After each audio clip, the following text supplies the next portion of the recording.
तो सर कल नेटफ्लिक्स पे एक इंटरव्यू मैंने देखा था। उसमें जीतू भैया ने बोला था कि मेरे जीतू भैया कोटा से हैं और वो सीएसएस सर है। तो इस बारे में आप क्या बोलना चाहोगे? एक्चुअली जितेंद्र कुमार जो है हाँ। वो पहले मेरे स्टूडेंट थे जी। और वो कोटा में पढ़ते थे, हिंदी मीडियम के बैच में पढ़ते थे वो। अच्छा। अच्छा सर, आपको ना जीतू भैया तो जानते हैं, जीतू भैया से आपके बहुत अच्छे रिलेशन है, लेकिन कोटा फैक्ट्री की बाकी टीम से कैसे रिलेशन है? बाकी लोग जानते हैं आपको? मेरे ख्याल से सारे लोग जानते हैं क्योंकि हुआ क्या कि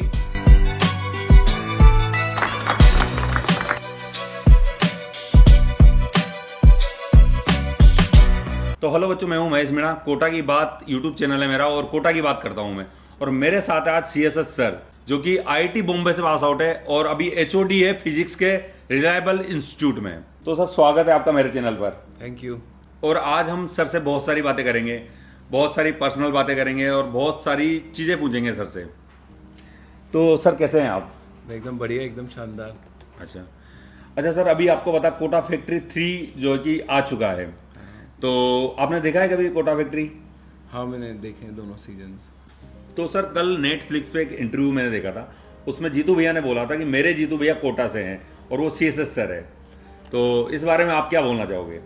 एक्चुअली जितेंद्र कुमार जो है वो पहले मेरे स्टूडेंट थे जी। और वो कोटा में पढ़ते थे, हिंदी मीडियम के बैच में पढ़ते थे वो। अच्छा। और मैं उस समय I was the only teacher from IIT जो कि हिंदी मीडियम के बच्चों को पढ़ाता था। ओके। तो उस समय वो एकदम शाई नेचर के स्टूडेंट थे हम्म। और मेरे को बताया उन्होंने क्योंकि पहले तो मैं उनको जानता नहीं था, क्योंकि जब उन्होंने आईआईटी की तैयारी करी उस समय थी कि वो इंटरेक्शन रहता है, उनकी तबीयत भी खराब हुई थी। तो उनकी जब तबीयत बहुत खराब हुई थी तो मैंने उनको मोटिवेट किया था कि तुम्हें आईआईटी देना चाहिए। तो उन्होंने मेरे कहने पे आईआईटी एग्ज़ाम दिया और उसके बाद वो सेलेक्ट हुए। उसके बाद आईआईटी खड़गपुर गए। उसके बाद वो ड्रामेटिक्स करने लगे और बाद में पता चला कि वो टीवीएफ के एक बड़े अच्छे एक्टर हो गए। लोगों ने आके मुझे बताया कि सर आपका स्टूडेंट जो है ऐसे एक्टर हो गया। तो जब कोटा फैक्ट्री 1 आया तो वो कोटा आए थे। तो फिर वो आके मुझसे मिले, उन्होंने मुझे बताया कि सर मैं आपका स्टूडेंट हूँ। और मेरे को एक्चुअली क्या होता है, एक टीचर जब हज़ारों बच्चों को पढ़ाता है तो उसको बाय फेस बाय नेम कई बार याद नहीं रहता। सही बात। लेकिन जब बच्चा मिलता है तो वो फिर इंटरेक्शन होता है तो वो सारी चीज़ें याद आ जाती है। तो फिर मुझे सारी चीज़ें याद आ गई।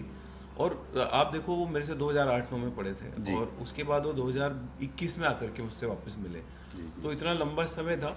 लेकिन मैं इस चीज़ के लिए उनको धन्यवाद देता हूँ, जैसे वो हर प्लेटफॉर्म पे ये बात बोलते हैं कि मेरे जीतू भैया सीएसएस सर थे। तो कहीं ना कहीं अगर मान लो मैं उनको 1% भी मोटिवेट कर पाया या मेरा उनके जो भी कंट्रीब्यूशन रहा उनके आगे बढ़ने में, तो एक गुरु के लिए उनका जो सम्मान है वो अतुलनीय है। और हर स्टूडेंट को ऐसे ही करना चाहिए कि जिससे भी वो मोटिवेट होता है उसके लिए ग्रेटिट्यूड रखना चाहिए। और हर किसी का एक ना एक जीतू भैया होता है। मेरे भी कोई ना कोई जीतू भैया थे।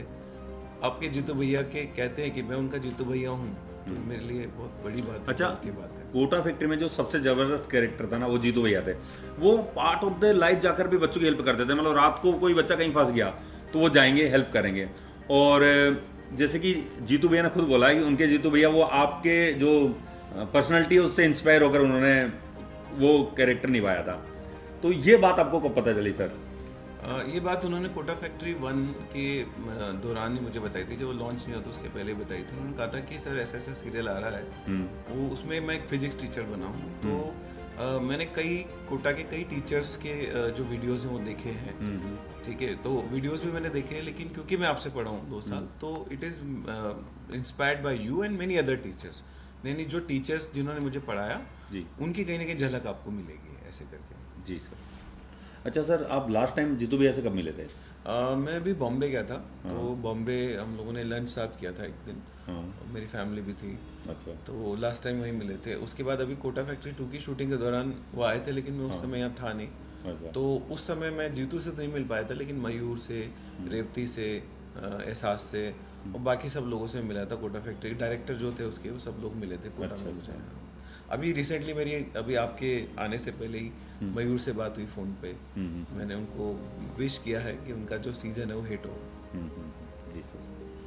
अच्छा सर, आपको ना जीतू भैया तो जानते हैं, जीतू भैया से आपके बहुत अच्छे रिलेशन है, लेकिन कोटा फैक्ट्री की बाकी टीम से कैसे रिलेशन है? बाकी लोग जानते हैं आपको? मेरे ख्याल से सारे लोग जानते हैं क्योंकि हुआ क्या कि जीतू ने मिलने से पहले उनको बता रखा था मेरे बारे में। हम्म, तो जब फर्स्ट वाला सीजन आया था तो ये लोग अपने घर पे आए थे डिनर के लिए, सारी टीम। हम्म, तो डिनर के लिए जब आए थे तो इन्होंने सबसे मिलवाया था। इनफैक्ट जीतू ने उस दिन पोस्ट भी डाला था, तो उसमें सारे टीम मेंबर्स थे, तो उसके इंस्टाग्राम पे अवेलेबल है वो पोस्ट। तो उस समय क्या है कि सबसे जान पहचान हो गई थी। तो अब जैसे जीतू मुझे अपने सर मानता है, वैसे सारे लोग भी ऐसे ही बात करते हैं सर, कि भाई हमारे टीचर जैसे ही हैं।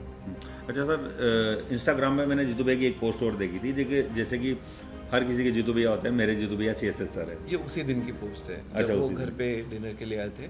तो उसी दिन उन्होंने पोस्ट डाला था, और वो that was the first, you can say कि कोटा में हमारी पहली मीटिंग थी आफ्टर 20 ईयर्स। ओह अच्छा, इस 20 साल में कभी बात नहीं हुई? बात कैसे होगी, क्योंकि अब हर बार क्या, हर साल ना 1000-1500 बच्चे आईटी में सेलेक्ट हो जाते हैं, जो पढ़ाए हुए होते हैं। सन 2005 से किस्सा चल रहा है, तो हर बच्चा टच में नहीं रहता। अब वो भी कॉलेज में आने के बाद अपने अपने काम में उलझ जाते हैं, जैसे उनके असाइनमेंट्स हैं, उनकी क्लासेस हैं।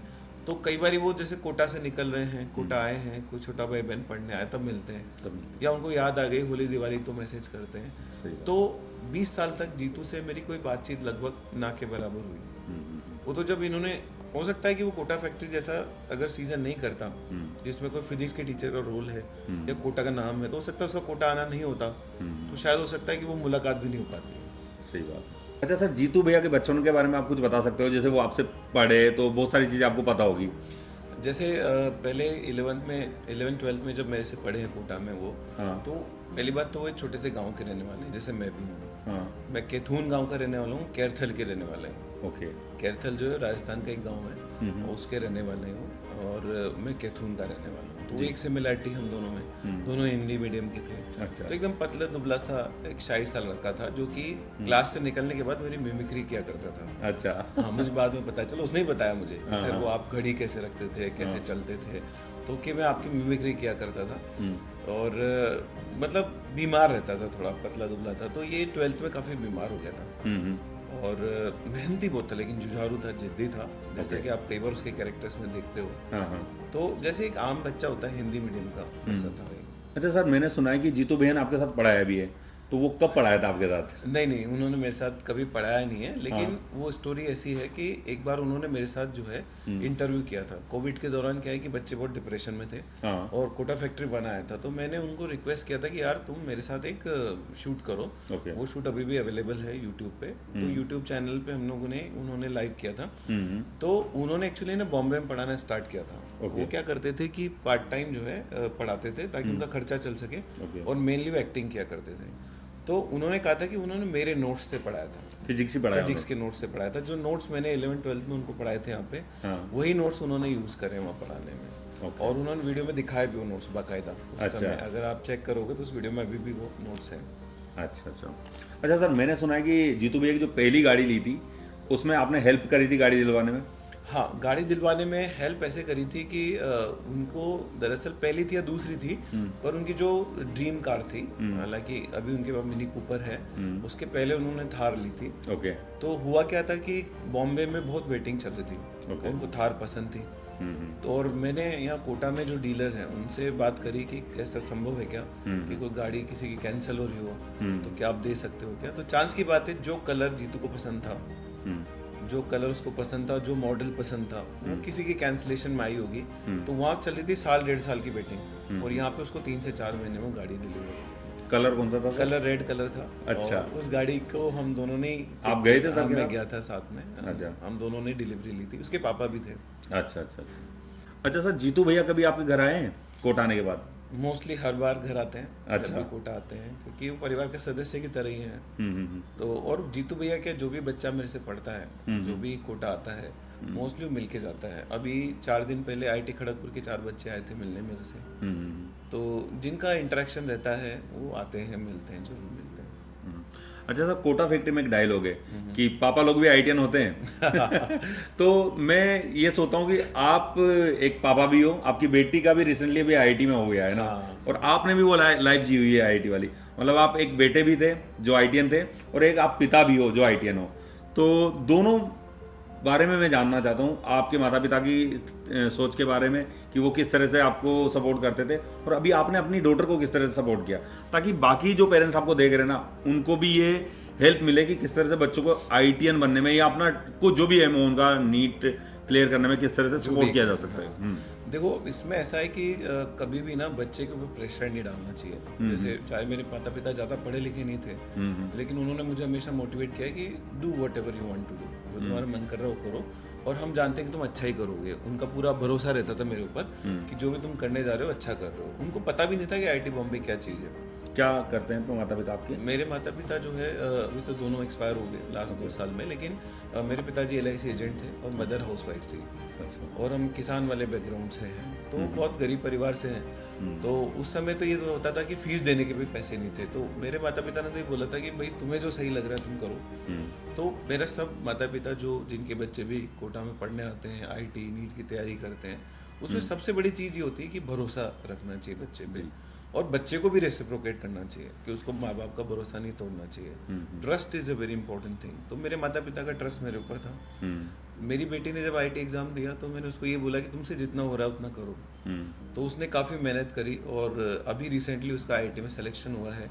आज ही फर्स्ट राउंड में उसको सीट अलॉट हुई है IT खड़गपुर के अंदर। तो मैंने उसको हमेशा नेचुरल छोड़ा, कभी उसको ना मैंने ज़्यादा घर पे टाइम दिया, ना मैं उसको लेके पढ़ाने बैठा था। मैं बस जनरली जो उसको उसके टीचर्स पढ़ाते थे, मैं कहता था तुम उसको नेचुरली करो, कोई ज़बरदस्ती नहीं करना।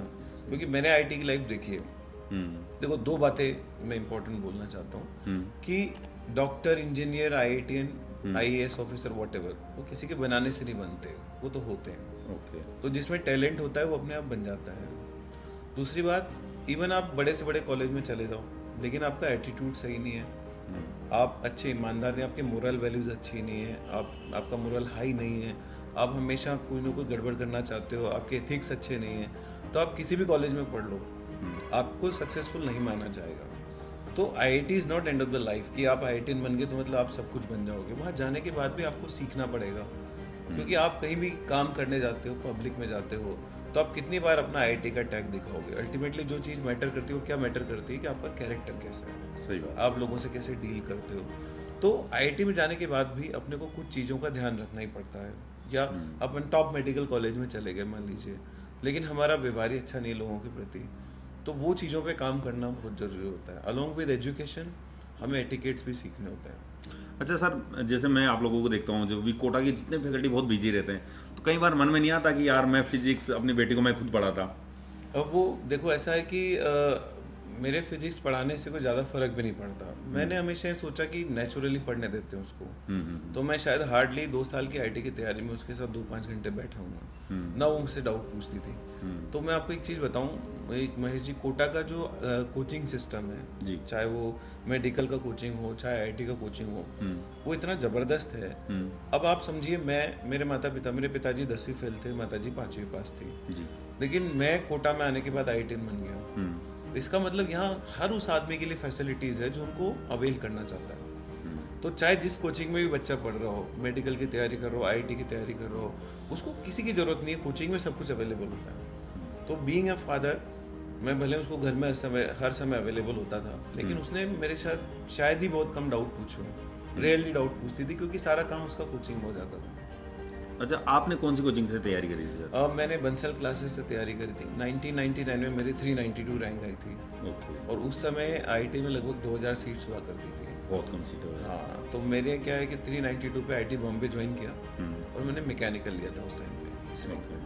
उस वक्त CS का ट्रेंड नहीं था, है ना? ट्रेंड था, मुझे CS मिल भी रही थी, ओके। लेकिन मेरे को बस बॉम्बे जाना था उस समय पे। मुझे लग रहा था कि बॉम्बे चलते हैं, Bombay is a good city, और टेम्परेचर वहाँ का यूनिफॉर्म रहता था। मुझे क्या सर्दी गर्मी की थोड़ी तकलीफ रहती थी, अच्छा। तो इसलिए मेरे पिताजी भी चाहते थे क्या तो बॉम्बे जाओ या ऐसी जगह जाओ जहाँ टेम्परेचर बहुत नहीं गिरता हो। अच्छा, बेटी ने कौन सी कोचिंग से करी तैयारी आपकी? रिलायबल इंस्टीट्यूट कोटा, जिसमें मैं खुद पढ़ाता हूँ। अच्छा अच्छा अच्छा। एक ज़माना था सर जब बंसल हुआ करता था, फिर दौर बदला, एलन, रेजोनेंस, और अभी क्या चल रहा है कोटा, मतलब कोटा का प्रेजेंट क्या चल रहा है, थोड़ा बच्चों को बताओगे सर?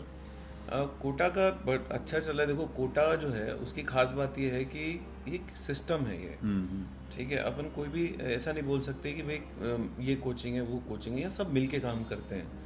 तो जब कोटा से रैंक आती है तो उसमें क्या होता है कि सभी इंस्टीट्यूट्स को बेनिफिट मिलता है उसका, और कोई सा भी इंस्टीट्यूट आप पिक कर लो, सब लोग बहुत ईमानदारी से काम करते हैं, एक सिस्टम है ये। जैसे कोटा की पिछले साल टॉप रैंक आपके इंस्टीट्यूट से थी, रिलायबल से, मयंक उसके मोन्ट वाली, पिछले साल, उससे उसके पिछले पिछले साल, साल, हाँ। इस साल जो टॉप रैंक है वो एलन से है सर, बिल्कुल। है ना।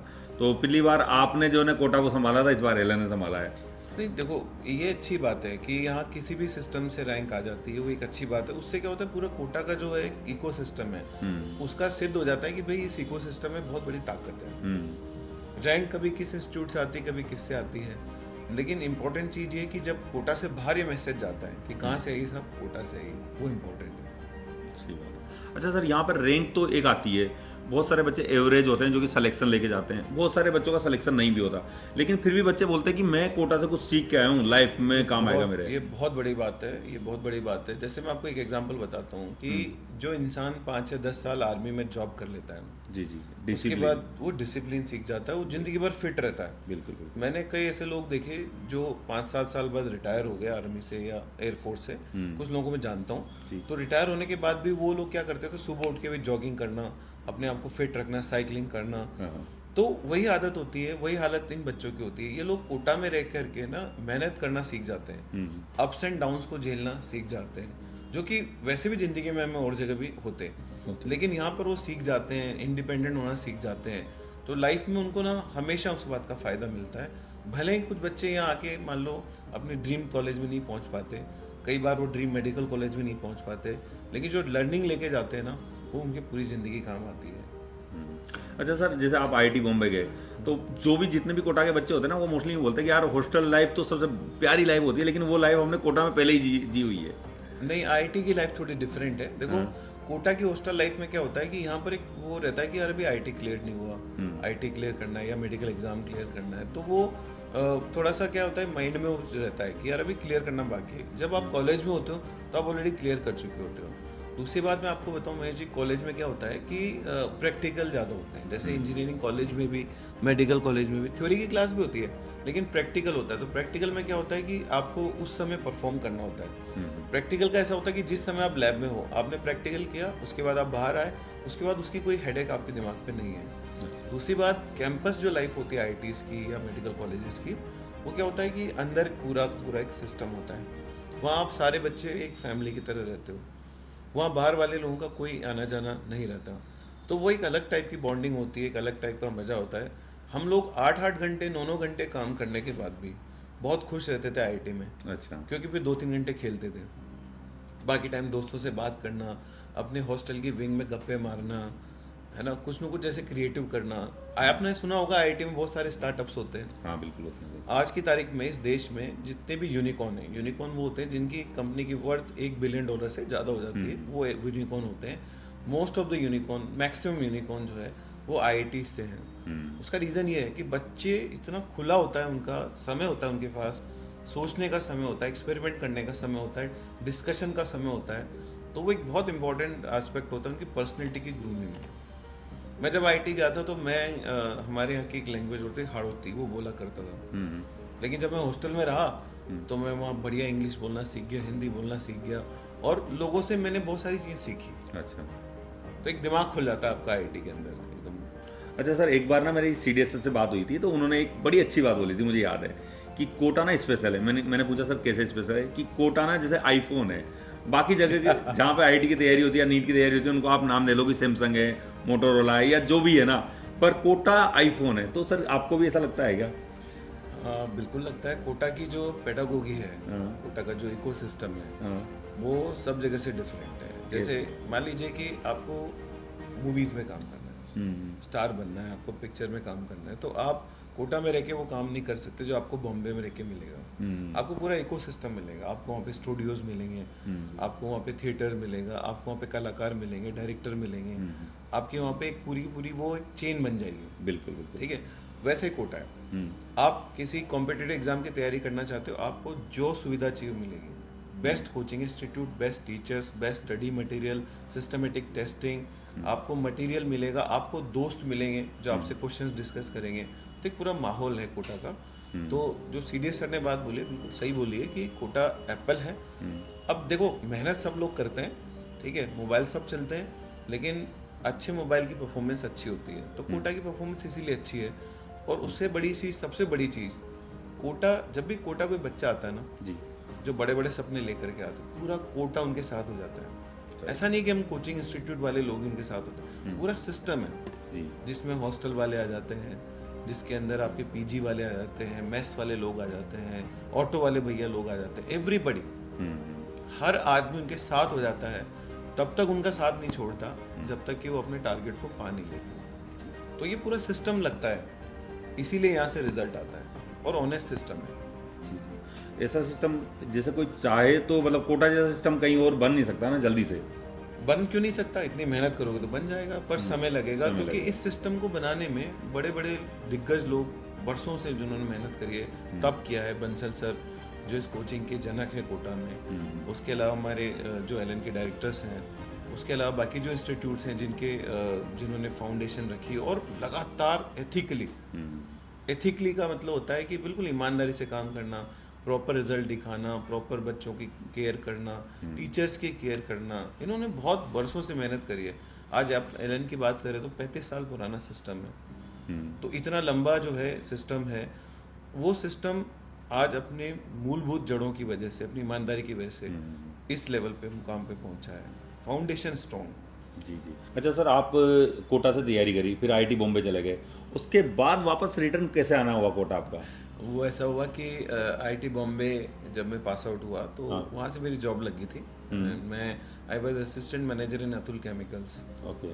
लेकिन हुआ क्या कि मेरे को आईएएस करने का थोड़ा सा उस समय था कि मैं आईएएस बनूंगा, और मेरी मदर का स्वास्थ्य ठीक नहीं रहता था। अच्छा। और मैं अपने माता पिता का इकलौता बेटा था, तो उस समय मैंने सोचा कि कोटा चलते हैं और यहाँ से आईएएस की तैयारी भी करेंगे। मैंने पढ़ाना स्टार्ट कर दिया। ओके।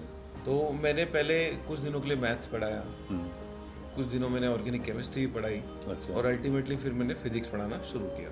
ओके। तो जब मैंने फिजिक्स पढ़ाना शुरू किया तो मैं जब बच्चों के बीच में रहता था, हाँ। तो एक अजीब सा मजा आने लग गया कि यार ये जो बच्चे इतने सपना लेकर के कोटा में आते हैं, और ऐसा लगता था इनके सपने को पूरा करने में कहीं ना कहीं मैं कंट्रीब्यूशन कर रहा हूँ। बच्चों ने मुझे बहुत लाइक किया। पहले साल में उन्होंने मुझे बहुत अच्छा फीडबैक दिया, तो मुझे मज़ा आने लग गया। अब मैंने धीरे धीरे करके आईएएस की तैयारी जो है वो बंद कर दी, और मैं पूरा टीचिंग में एंटर हो गया। अच्छा। और उसी समय मदर को एक माइनर हार्ट अटैक आया, तो फिर मेरे को भी लगा कि शायद नियति इशारा कर रही है कि मुझे कोटा में ही रुकना है। तो 2004 में मैं कोटा आया था, और 2004 से आज 2024 हो गए। 20 साल से मैं कोटा में पढ़ा रहा हूँ। नहीं सर, कोटा ने आपको सम्मान भी दिया और आपने बहुत ग्रोथ करी कोटा में। कोटा सिस्टम की अपनी ताकत है। लोग क्या बोलते हैं क्या नहीं बोलते, लेकिन जो भी कोई नेगेटिव कोटा के लिए बोलता है, मैं उनसे कहना चाहूँगा कि एक बार वो किसी न किसी टीचर की, किसी भी कोचिंग के कोटा के सिस्टम में जाकर के क्लास अटेंड करके देखे 2-4 दिन। उस क्लास में सब कुछ मिलेगा उसको, मोटिवेशन मिलेगा, नॉलेज मिलेगी, एथिक्स मिलेंगे। हर टीचर बहुत मेहनत करता है और जुड़ता है बच्चे से, मतलब ऐसे जुड़ता है जैसे अपने बच्चे से जुड़ रहा है। तो आप उसकी क्लास, किसी भी टीचर की क्लास में आप बैठ करके देखोगे तो 5 दिन में अपनापन हो जाएगा आपको, और आप नेगेटिव बोलना बंद कर दो। मुझे लगता है जो लोग नेगेटिव बोलते होंगे ना, वो भी बाद में सोचते होंगे यार बेटे को तो मैं कोटा भेज देता हूँ या बेटी को। वो भी है, लेकिन देखो ये चीज़ें होती हैं, लेकिन वो लोग क्या है कि किसी सुनी सुनाई बात पे नेगेटिव बोल देते हैं। उनको आके देखना चाहिए कि किस लेवल की मेहनत होती है, किस लेवल का टच होता है, कोचिंग इंस्टीट्यूट्स किस लेवल की केयर करते हैं बच्चे की। अच्छा सर, आजकल ना यूट्यूब चैनल पे ना व्यूज़ का बड़ा खेल चल गया है, तो कोटा के नाम पे बहुत व्यूज़ आते हैं। ओके। तो कोटा को नेगेटिव दिखा के लोग ना व्यूज़ लेते हैं। वो अब सबका अपना अपना है, लेकिन आप हमसे जो बच्चे पढ़ रहे हैं इस समय, उनसे फीडबैक लीजिए वो क्या कहते हैं। देखो जीवन में प्रेशर हर जगह होता है, ठीक है। आप जब बड़ा काम करने जाओगे तो प्रेशर होगा। जैसे आप विराट कोहली की बात करें तो विराट कोहली जब बड़ा मैच खेलने जाते हैं, जब कोई फाइनल मैच होता है, जब कोई मान लो इंटरनेशनल मैच होता है, तो उस समय प्रेशर तो होता ही है। अब आपको मैं बिना प्रेशर के जी लूँ, कैसे संभव हो सकता है? उनके दिमाग पे कितना प्रेशर होता होगा, एक कैप्टन के दिमाग पे कितना प्रेशर होता होगा। तो आप जब आईआईटी जैसे एग्जाम की तैयारी करने जा रहे हैं, जहाँ पे सीट्स की संख्या लिमिटेड है, तो थोड़ा बहुत प्रेशर आना स्वाभाविक है। हम इवन साइकिल चलाना सीखते हैं, तब भी हमारे दिमाग पे स्ट्रेस रहती है, गिर गए तो क्या होगा।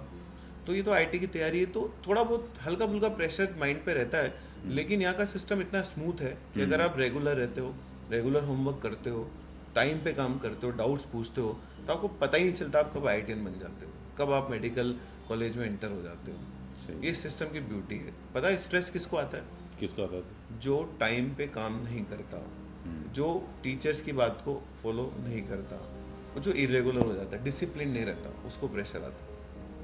अच्छा सर, जिन बच्चों का सिलेक्शन हो गया वो तो खुश है, हैप्पी है, कोटा से अपना रिजल्ट लेके जा रहा है, लेकिन जिन बच्चों का सिलेक्शन नहीं होता उन लोगों को क्या एडवाइस देना चाहोगे आप?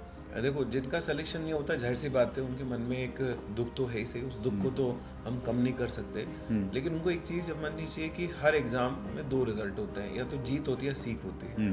तो उन्होंने ये सीख लिया है कि हम फेल क्यों हुए, उन्हें पता लग गया हमारे फेल होने का रीज़न क्या है, तो उसको एक सीख की तरह लेना चाहिए और अपने आप को और एग्रेसिव बनाना चाहिए काम के लिए।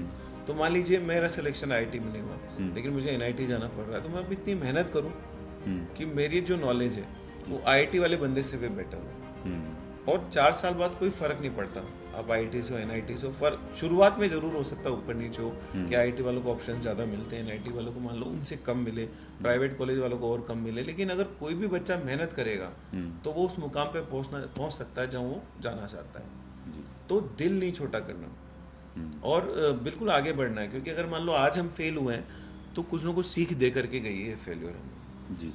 ठीक है, तो स्ट्रेस नहीं लेना, जैसा कि मैंने भी थोड़ी देर पहले बोला, every successful person is not an IITian and every IITian is not a successful person. तो आपको सक्सेसफुल बनने के लिए आईआईटी का टैग इतना जरूरी नहीं है।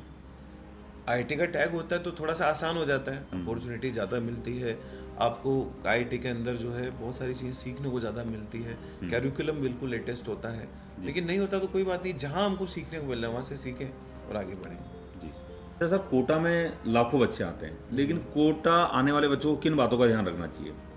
जी बिल्कुल, बहुत ही अच्छा क्वेश्चन पूछा आपने।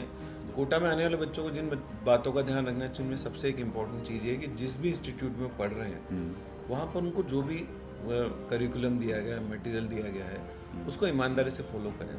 जी। उनके जो टीचर्स उनको करने को बोल रहे हैं उसको करें ईमानदारी से, रेगुलर रहें, डिसिप्लिन रहें, होमवर्क रोज का रोज करें। कई बार ऐसा होता है कि हम पूरा 100% नहीं कर पाते होमवर्क, तो 80-90% कर लो, 10% मान लो आज रहेगा तो कल कर लो, क्योंकि हमेशा हर इंस्टीट्यूट का जो स्टडी मटेरियल होता है या जो उनका प्लान होता है वो ऐसा होता है कि मान लो बच्चे से आज छूट गया तो कल थोड़ा रिलैक्सेशन उसको मिल जाएगा। जी। आज मान लीजिए 3 क्लास है, कल 2 हो जाएगी, फिर बीच में सैटरडे संडे अगर मान लीजिए मौका मिलता है तो उसको कवर करता जाए। मतलब कुल मिलाकर के अगर कोई भी पेंडेंसी कोई बच्चा ना छोड़े, रेगुलर काम करता रहे ईमानदारी से, तो वो जरूर सक्सेसफुल होके जाता है यहाँ से। अच्छा सर, जैसे कोटा बहुत सारे बच्चे आते हैं लेकिन उनको पता नहीं होता कि डेली रूटीन उनका क्या रखना चाहिए। आपके हिसाब से एक बच्चे का, कोटा वाले बच्चे का डेली रूटीन क्या होना चाहिए? ओके, देखो सबसे पहले तो जो क्लासेस वो जाता है उन क्लासेस को उसको अटेंड करना चाहिए। 5 घंटे करीब? 5 घंटे, कभी 3 घंटे, कभी 4 घंटे, डिपेंड करता है नंबर ऑफ क्लासेस। जी। वहाँ पर जो उसको नोट्स लिखाए जा रहे हैं उनको ध्यान से नोट करें। ठीक है, उसके बाद वो घर आने के बाद उन नोट्स को वापस से पढ़े। जी। तो जैसे मान लीजिए 1.5 घंटे मैंने कुछ पढ़ाया तो उसको वो 30-40 मिनट रिवाइज करें। ओके। रिवाइज करने के बाद उसमें अंडरलाइन करें इंपॉर्टेंट चीज़ों को हाईलाइटर से। जी। उसके बाद उस सब्जेक्ट का होमवर्क करें, अच्छा। क्योंकि उसने अभी अभी पढ़ा है, रिवाइज किया है, फॉर्मूले उसे याद है। होमवर्क करने के बाद फिर सेम दूसरे सब्जेक्ट का करें, फिर सेम तीसरे सब्जेक्ट का करें। रोज का काम रोज करें, और जब तक उसका होमवर्क कंप्लीट ना हो तब तक कोशिश करें कि वो रोज का काम रोज करे। जैसे अगर मान लीजिए कि मेरे को 5 घंटे 6 घंटे का होमवर्क मिला है तो मैं वो होमवर्क कंप्लीट करके ही सोऊं। अच्छा। रेगुलर 7 से 7.5 घंटे सोना भी जरूरी है। सोने का कई बार बच्चे अपना हैबिट बिगाड़ लेते हैं, उसको टाइम पे सोना चाहिए। 11:30 पे सो जाए, 6:30 7 o'clock पे उठ जाए। रूटीन उसका नॉर्मल होना चाहिए। बच्चों को 3-3 4-4 बजे तक नहीं पढ़ना चाहिए रात को। उससे क्या होता है, उनकी बायोलॉजिकल क्लॉक बिगड़ जाती है। रेगुलर होमवर्क करना, टाइम पे सोना, टाइम पे खाना, हेल्दी खाना खाना, दैट्स इट, आईआईटी निकल जाएगा।